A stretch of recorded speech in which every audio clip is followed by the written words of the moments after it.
So here's the question I have, right, which is, because in the next teams we talk about, it's going to come into eventually blurring into that whole topic of like, is the whole team upset trying to 1v9? Oh, does he demand all the result? You know, that whole fucking thing people think's like, essentially, like, they do think you are double lifting fucking forgiving Anduzi times 1 million plus entitlement plus German or something like, that's like the equation. So to get into that though, we have to now start talking obviously about the time when he went back to Schalke, but this is when they're actually an LEC team, obviously. Mm-hmm. So these were the teams where I noticed that like narrative started to get set, right? So my question is, first of all, right, when you were initially in that team, you actually had the same thing happen. You had the bloody like jungler swap out, changed everything. So you started out, if you remember, in Schalke, you had Memento, and this was one of those weird scenarios where like the first part of the split was going great, and then actually like the team was looking like he was doing a good job, but then something went wrong, it fell apart, and it obviously had the summer swap and you got Trick in the lineup, etc. When you came to these Schalke teams, right, did it not feel mentally like a step down to go from being in like the LEC finals, play with all these super veterans, like good mid lane, and like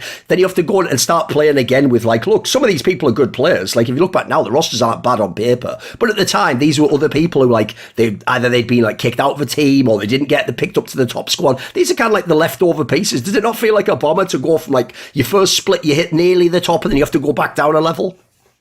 Yes, after season 8, actually everyone wanted to leave the team because the organization wasn't able to be too competitive with other Makes sense, sure. And I was actually in the process of being bought out by multiple teams, and even the... Didn't you tell me once, like for real, it could have been G2? Like you could have actually just been in G2? I'm guessing if Caps didn't join, right? Well, the timeline was more that I was first and I couldn't be sold, and then... Right. And then Caps was after, how I understand it. And that was, of course, very heartbreaking, to be honest. Sure. Because, I mean, especially after seeing what they have accomplished in these years, but in my mind, I always have this feeling in me that I would have done very, very well as well. Of course, if I would have been part of this 2019 team. Sure. And it would have been really epic also to have Caps still in a different team and see that play out. Yeah. But of course, like getting Caps to your team and taking him from the next best team made more sense in the end, but it was not really up to me, so I was in a difficult spot.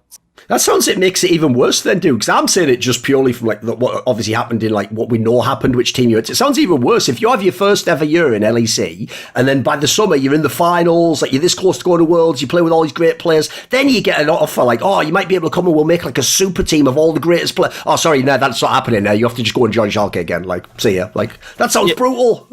Yeah, it was very brutal because also I really felt close to Perks in a way, like as someone I would really love to play with, because I think he had a lot of the leadership skills that I would love to have learned from. Because I was at MSI with him when I was in Challenger Series in between spring and summer. You were listed as a sub, right? Yeah, but I was like in Brazil with them, and I would consider myself good friends with Perks, and I really loved how he was approaching things, and I think if I could have had him as part of my support structure, I really could have developed a lot faster and in a very positive way, not through pain, but through success. But yeah, this 2019 lineup, I think, looking back at it now, actually, this roster looks really sick for me. Looks great now, doesn't it? Yeah. Because Odo Amne was probably the best top laner last split. Wunder, of course, was also really good, but if I don't think about my team, Odo was super good. All Pro has had such a great resurgence for him. I think he's somebody who has always worked really hard, and I don't necessarily see myself in him because I think we are so different personality-wise, but I definitely really respect his effort to keep trying his best, and he's always someone who puts in so much effort to come back to it, even though maybe we had our differences playing together. But he was somebody who just got kicked out of Splice, I think, for my top laner, for Vizicachi, that I played with the last year.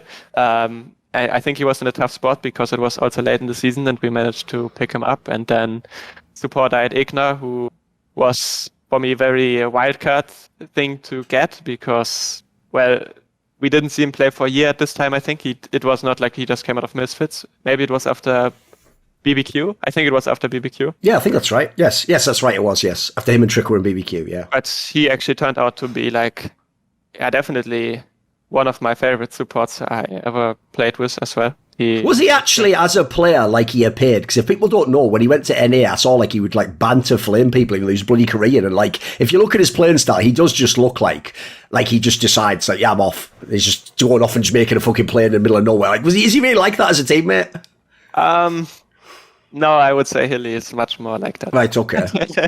But he also has tendencies. I think Hilly is like the more extreme version of Igna, but I think I've developed like more of the closest relationships in my teams have most of the time probably been with my supports, and usually we always got a good understanding of like, this guy sometimes ins it pretty hard when he gets ahead. Maybe just stay bot, like let's see what we can do. I think we can really focus on that and make the best out of it. And I had a lot of these things going on sometimes when I felt like, which is maybe also a mistake because maybe I didn't help my team develop as much and went through that pain. But for example, in the spring split, I felt like we actually went like 7-2 in the first half with Igna and Memento. And then we lost like every game, and I really started losing a little bit of faith in my teammates to be like reliable. And I think we really went down a bad downward spiral because Abedaga now, like he won LCS, for example, and I think he's really solid. And also in the later years in the Miracle Run, for example. This was his first split, though. This is when he was a rookie. It was literally his first split, and I think he was really struggling with confidence a lot. And